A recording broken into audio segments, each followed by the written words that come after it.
ನಾವು ತಗೊಂಡಿರುವಂತಹ ಸಾಲವನ್ನ ಯಾವ ತರ ತೀರಿಸ್ಬಿಡ್ಬೋದು, ಬಟ್ ಸಾಲ ಕೊಟ್ಟಿರೋನ ಋಣವನ್ನು ಹೇಗೆ ತೀರಿಸ್ತೀರಾ? ಮಾಡಿರೋ ಸಹಾಯನೇ ಮರ್ತೋಗುವಂತ ಕಾಲ ಇದು. ತುಂಬಾ ಕಷ್ಟದಲ್ಲಿದ್ದಂತ ಒಬ್ಬ ವ್ಯಕ್ತಿ ಒಬ್ಬ ಶ್ರೀಮಂತ ವ್ಯಕ್ತಿ ಹತ್ರ ಹೋಗಿ ಸಾಲ ಕೇಳ್ತಾನಂತೆ. ಆಗ ಶ್ರೀಮಂತ ವ್ಯಕ್ತಿ ಸಾಲ ಕೊಟ್ಬಿಟ್ಟು ನೀನ್ ಯಾವಾಗ ಒಂದು ಹಂತಕ್ಕೆ ತಲುಪ್ತೀಯ, ನೀನ್ ಯಾವಾಗ ಶ್ರೀಮಂತ ಆಗ್ತೀಯ ಅವ ವಾಪಸ್ ತಂದು ಕೊಡು ಅಂತ ಸಾಲ ಕೊಡ್ತಾರೆ.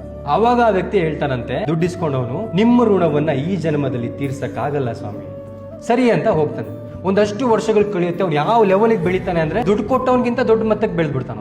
ಸೊ ಅವಾಗ ಇವನೇ ಹೋಗ್ತಾನೆ ಅವನ ಹತ್ರ, ಅಲ್ಲ ಅವಾಗ ಸಾಲ ಇಸ್ಕೊಂಡಿದ್ದಲ್ಲ ಆ ಸಾಲ ವಾಪಸ್ ಕೊಡಪ್ಪ ಅಂತ. ಆಗ ಸಾಲ ಇಸ್ಕೊಂಡವನು ಹೇಳ್ತಾನಂತೆ, ನಾನು ಅವತ್ತೇ ಹೇಳಿರ್ಲಿಲ್ವಾ ನಿಮ್ಮ ಋಣವನ್ನ ಈ ಜನ್ಮದಲ್ಲಿ ತೀರ್ಸಕ್ಕಾಗಲ್ಲ ಅಂತ. ಸೊ ಇವತ್ತು ಆ ಪರಿಸ್ಥಿತಿ ಬಂದ್ಬಿಟ್ಟಿದೆ. ಸಾಲ ಕೊಟ್ಟಿರ್ತೀವಿ, ಸಾಲ ಕೇಳ್ಬೇಕಾದ್ರೆ ನಾವೇ ಅವ್ರಿಗೆ ಹೇಳ್ಬೇಕು, ಮಗಳು ಮದುವೆ ಮಾಡ್ಬೇಕು, ಸ್ವಲ್ಪ ದುಡ್ಡು ವಾಪಸ್ ಕೊಡಪ್ಪ ಅಂತ. ಕೊಟ್ಟಿರೋದು ನಾವು, ಬಟ್ ಕೇಳ್ಬೇಕಾದ್ರೆ ನಾವು ರೀಸನ್ ಕೊಟ್ಟು ಕೇಳಬೇಕು. ಇನ್ ಯಾಕೆ ಹೇಳ್ತಿದ್ದೀನಿ ಅಂದ್ರೆ, ನಾವು ತಗೊಂಡಿರುವಂತಹ ಸಾಲವನ್ನ ಯಾವ ತರ ತೀರಿಸ್ಬಿಡ್ಬೋದು, ಬಟ್ ಸಾಲ ಕೊಟ್ಟಿರೋನ ಋಣವನ್ನ ಹೇಗೆ ತೀರಿಸ್ತೀರಾ?